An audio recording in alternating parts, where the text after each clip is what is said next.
So I used my polar ice cap image search with royalty-free images turned on.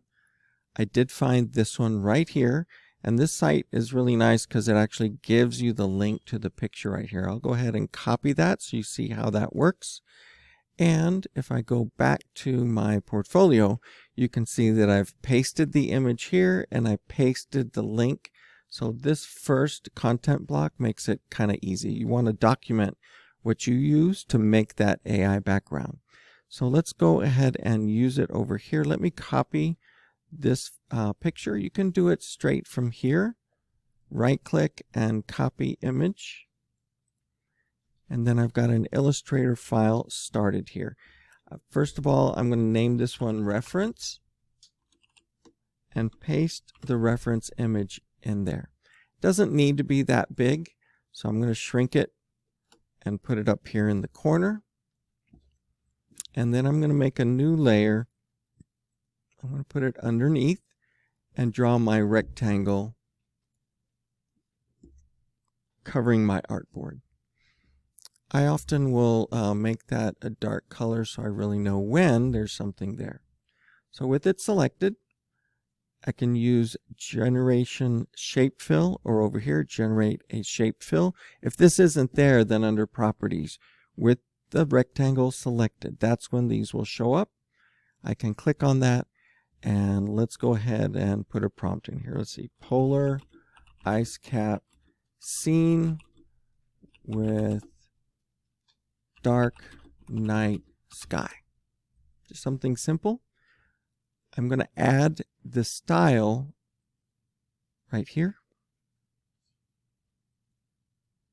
so I can reference that picture. It has to be in the document, so I'm going to reach over here and click on my reference.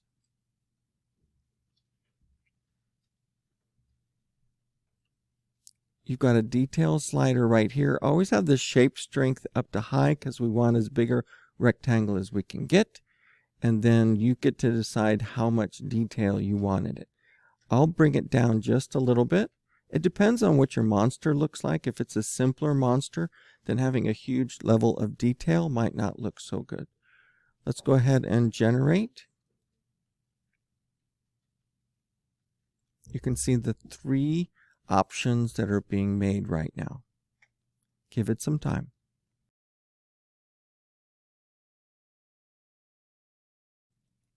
I'm going to click on the first one. You can see that we would need to scale this up some, but there's one of them. I need to select it again in order to see my options. There's another one. And this one. If you don't like them, you can just generate more. But any one of these seems like it would really do just fine for this scene right here. If I have a nice blank area, this is where I would put my made with Adobe Firefly or background made with Adobe Firefly so that you're documenting where this picture came from. You could draw this given enough time and the skills you have with Illustrator. So making sure people know the difference between the monster you drew and the background scene you're using in your animation is critical. So if we hide that reference, we can keep it in there, but not actually use it. Let me go ahead and close my layers so we can see here that we need to make this bigger. Let me go ahead and bring that rectangle and hide it so we can see our artboard. Using the black arrow, we can grab a corner. I like to hold down Shift just to make sure the whole artboard is covered. It's okay to make it bigger if you like. I didn't want that much water. I want more of the sky up there. It can make it difficult to see what's going to be in there or not. So you can go view and trim the view, and it's back to the regular artboard size.